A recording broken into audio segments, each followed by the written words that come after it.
আমরা আজকে আমাদের এই যুগপৎ আন্দোলনে যারা শরিক, একসাথে যারা আমরা আন্দোলন করছি, এই আমাদের যে গণতান্ত্রিক অধিকার, ভোটের অধিকার, আমাদের বেঁচে থাকার অধিকারকে ফিরিয়ে আনার জন্য এই ফ্যাসিস্ট আমাদের সরকারের বিরুদ্ধে যারা কাঁধে কাঁধ মিলিয়ে আমরা আন্দোলন করছি, সেই সব রাজনৈতিক দলগুলোর সঙ্গে আমরা আবার আলোচনা শুরু করেছি। আমরা সবাই এই বিষয়ে প্রায় একমত যে এই ফ্যাসিবাদী সরকার তারা তাদের ক্ষমতায় টিকে থাকার জন্যে সব রকম অপকৌশল গ্রহণ করছে। এবং এখানে 1971 সালের স্বাধীনতা যুদ্ধের যে চেতনা, সেই চেতনাকে পরিণত করে তারা নিজেদের ক্ষমতাকে নিষ্কণ্টক করার লক্ষ্যে তারা দেশের সমস্ত প্রতিষ্ঠানগুলোকে, গণতান্ত্রিক প্রতিষ্ঠানগুলোকে তারা ধ্বংস করছে এবং একই সঙ্গে তারা রাষ্ট্রযন্ত্রকে ব্যবহার করছে এবং গোটা রাষ্ট্রকে একটা একদলীয় রাষ্ট্র ব্যবস্থায় তারা নিয়ে যেতে চাচ্ছে এবং একটা যে এটা করছে তারা সম্পূর্ণ একটা রাষ্ট্রীয় সন্ত্রাস সৃষ্টি করে। আজকে এই অবস্থার প্রেক্ষিতে তারা একটা নির্বাচন করেছে, যে নির্বাচনটা মানুষ বর্জন করেছে, মানুষ নির্বাচনে ভোট দিতে চায়নি। অর্থাৎ দেশের মানুষ তারা চায় এই দেশে একটা অবাধ, নিরপেক্ষ, সুষ্ঠু নির্বাচন হোক এবং সেটা একটা নির্দলীয় সরকারের অধীনে। সেই নির্বাচনের মাধ্যমে এই দেশের মানুষ তারা তাদের যে মতামত, সেই মতামতকে দিতে চায়। এই জন্যই আমরা রাজনৈতিক দলগুলো আমরা একসাথে হয়ে 65টি রাজনৈতিক দল আমরা একসাথে হয়ে দেশের মানুষের এই আশাকে পূরণ করার জন্য আমরা দীর্ঘকাল ধরে সংগ্রাম করছি।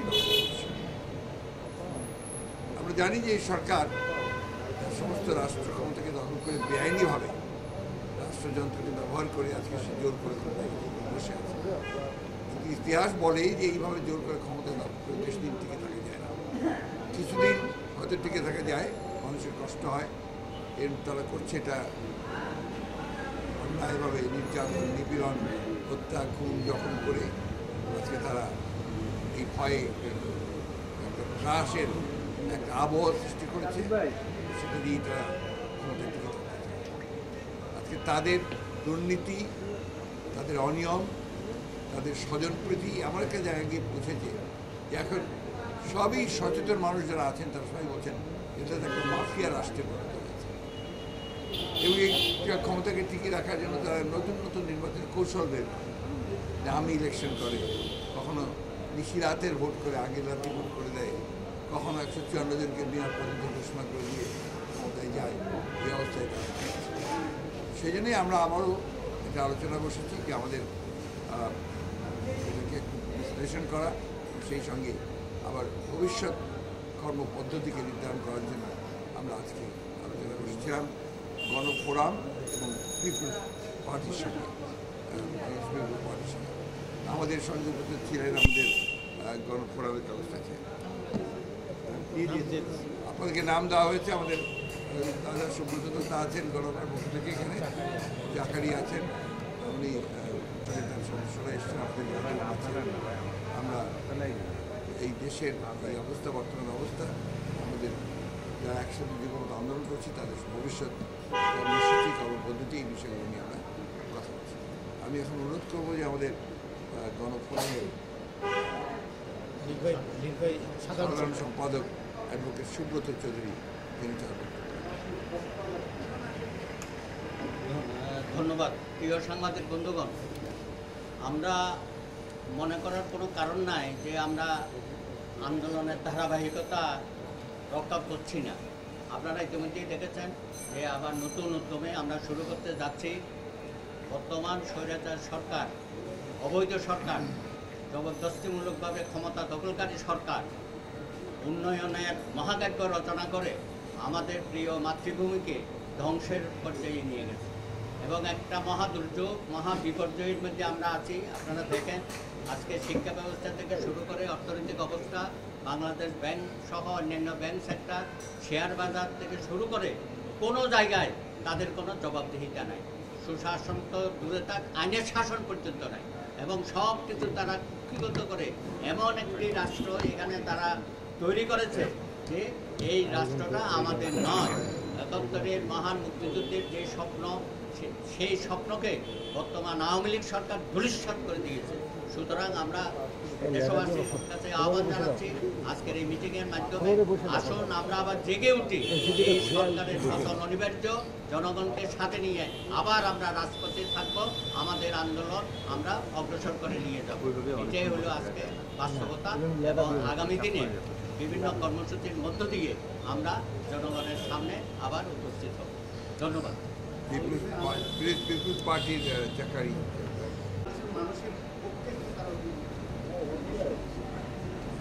ধন্যবাদ। আপনারা জানেন আমি প্রায়ই যে কথাগুলো বলি যে এখানে আসলে বাংলাদেশকে তারা একটা একদলীয় রাষ্ট্রে পরিণত করছে। একদলীয় রাষ্ট্রের এইগুলোই হচ্ছে আপনার বৈশিষ্ট্য, যে আপনার যারা রাষ্ট্রদূত থাকবেন, যারা সরকারি কর্মকর্তা থাকবেন, যারা বিভিন্ন সরকারের দায়িত্বে থাকবেন, তারা শুধুমাত্র যে দল আছে, এই যে দলটা আপনার ক্ষমতায় আছে ওই দলের পক্ষেই কথা বলবেন, তাদেরকে মানে আপনার আরও বেশি তাদেরকে কীভাবে তাদের উন্নয়ন করা যায়, তারা কীভাবে ক্ষমতায় টিকে থাকতে পারেন সেই কাজগুলি তারা করবেন। আমরা গত কয়েক বছর ধরেই দেখেছি, এটা আপনি সত্যি সঠিক কথা বলেছেন, যে তারা বাইরে যে কাজগুলো করে সেই কাজটা তারা বাংলাদেশকে প্রমোট করে না, তারা আওয়ামী লীগকে প্রমোট করে। এবং আওয়ামী লীগকে প্রমোট করার কারণেই তারা ওই বাইরের কিছুটা আপনার লোককে বিভ্রান্ত করার চেষ্টা করে। কিন্তু বাইরের লোকেরা যে বিভ্রান্ত হয় না, এটা আমরা দেখেছি এবার, তারা কিন্তু বিভ্রান্ত হচ্ছে না। মূল জায়গাটা হচ্ছে কি, যেমন 1971 সালে আমাদের দেশের যেটাকে আমি সবসময় বলি যে আত্মা, সোল, আমরা যে দেশ স্বাধীন করেছি যুদ্ধ করে, তার মূল যে আত্মা বাংলাদেশে, এই সরকার সেটাকে ধ্বংস করে দিচ্ছে, আওয়ামী লীগ সেটাকে ধ্বংস করে দিচ্ছে। ওই কারণেই আজকে বাংলাদেশের যে করুণ অবস্থা, অর্থনৈতিক অবস্থা, রাজনৈতিক অবস্থা, কূটনৈতিক অবস্থা, এই কারণেই বাংলাদেশে আজকে এই অবস্থা তৈরি হচ্ছে। আবার ডোনাল্ডু জি বাংলাদেশের নির্বাচনের আগে, ২৪ সালের নির্বাচনের আগে পশ্চিমবঙ্গের একটা অবস্থান, তারা সুষ্ঠু নিরপেক্ষ নির্বাচনের জন্য তারা তাদের কথা বলে গেছেন এবং বিভিন্ন ভূমিকা রাখেন। মার্কিন সরকারি পররাষ্ট্রমন্ত্রী সফরে আপনারা কি মনে করেন আমেরিকা তাদের সেই অবস্থান থেকে একটা সরে গেছে? আমি জানি না আপনারা কি অবস্থান তাদের ভেবেছিলেন। আমরা যেটা দেখেছি আপনার, সেটা হচ্ছে যে তারা একটা অবাধ, সুষ্ঠু, নিরপেক্ষ নির্বাচনের পক্ষে কথা বলছেন। এটা তারা এখন অব্যাহত রেখেছেন। তাদের যে হিউম্যান রাইটস রিপোর্ট যেটা বেরিয়েছে, আপনি এই রিপোর্টে তো বাংলাদেশে আপনারা যা বলেন না, তার অনেক বেশি তারা রিপোর্টগুলো করেছেন। এবং এখানে প্রমাণিত হয় যে তারা এতটুকু খুশি না, এই বাংলাদেশের বর্তমান অবস্থার প্রেক্ষিতে তারা এতটুকু খুশি না। তো তারা জানেন যে কোনো দেশের তাদের কূটনৈতিক সম্পর্ক থেকে অব্যাহত রাখতে হয় সবাইকে, এবং সেই জন্য তারা সেটাকে অব্যাহত রাখেন। ডেভেলপমেন্টের কাছ থেকে এমনকি সামরিক শাসকদের সঙ্গেও তাদের বেশি সম্পর্ক রাখতে হবে।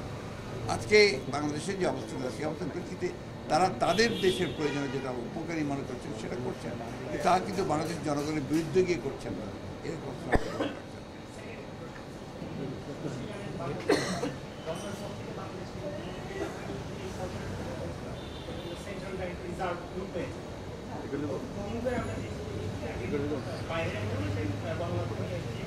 আবারও সেই একই ঘটনা পুনরাবৃত্তি হয়েছে, যদিও বাংলাদেশ ব্যাংকের সেটি করা হয়েছে, সেটি অস্বীকার করা হয়েছে।